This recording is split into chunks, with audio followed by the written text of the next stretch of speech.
사랑하는 교회 여러분, 오늘 한 날도 은혜 가운데 잘 마무리하고 계실 줄 믿습니다. 하루하루의 삶이 하나님의 은혜요 기적이 아닐 수가 없지요.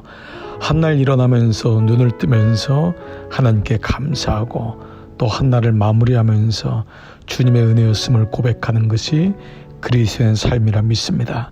오늘은 오순절 다섯째 날, 우리가 또 하루를 마감하며 기도로 한날을 마무리하기를 원합니다.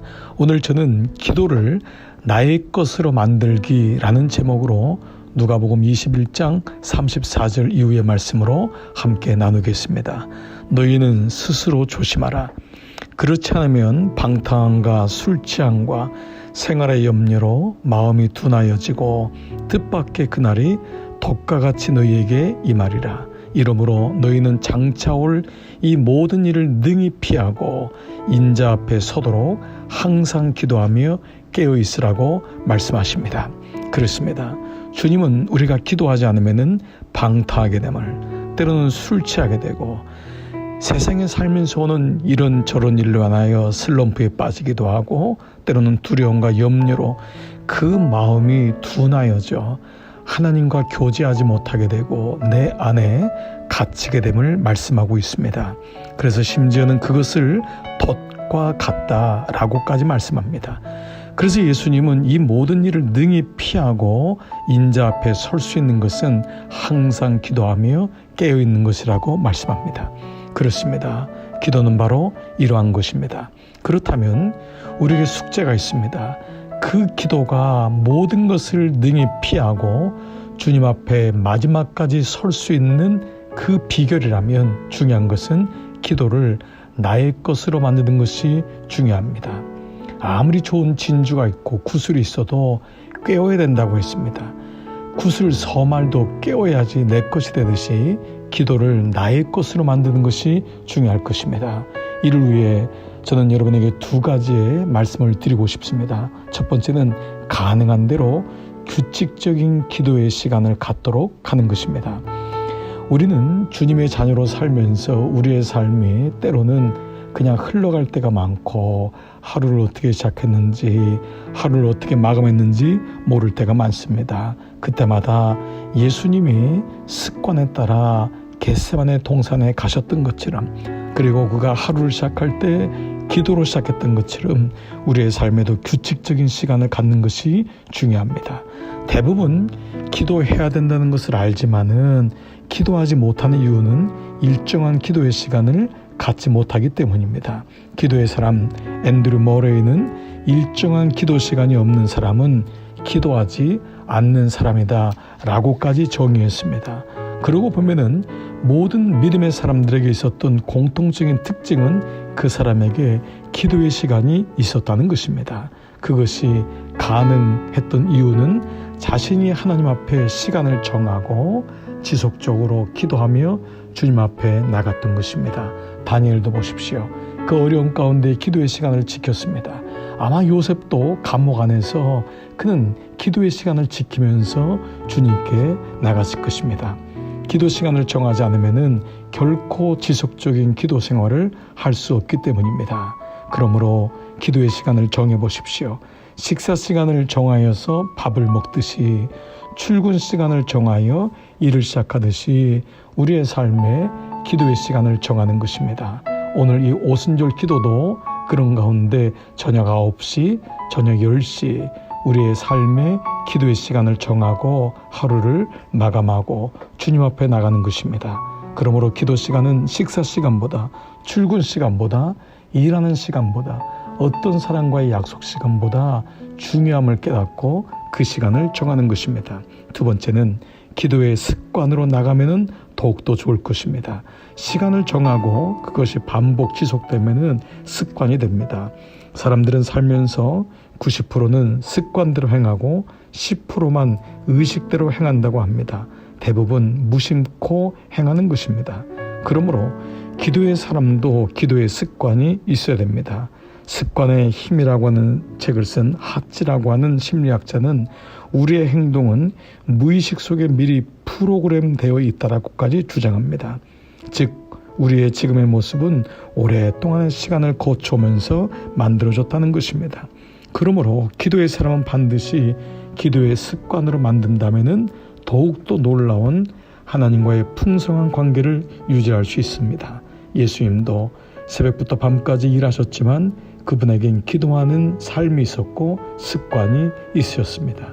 요한 웨슬리의 어머니 수잔나 웨슬리는 무려 19명의 자녀를 두었지만은 너무 바쁜 시간 속에서도 매일 오후 1시부터 2시까지를 침실에서 그는 사일런트 체어, 침묵의 의자라는 곳에 앉아서 기도를 드렸다고 합니다. 그 시간은 어떤 누구도 어머니가 기도하는 시간인 것을 알고 깨우지도 방해하지도 않았다고 합니다. 사랑하는 교우 여러분, 오늘 이 오순절의 기도도 여러분에게 그러한 기도 시간이 되기를 축복합니다. 오늘도 주님의 뜻대로 살기 위하여 둔한 인생이 아닌 하나님께 반응하는 그런 인생이 되기 위하여 규칙적인 시간을 갖고 그것을 습관으로 만들 수 있다면 우리는 더욱더 풍성한 교제를 하게 될 것입니다. 오늘 하늘도 은혜 가운데 기도하며 마무리하시기를 축복합니다. 이제 우리 함께 기도의 시간으로 나가시겠습니다.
네.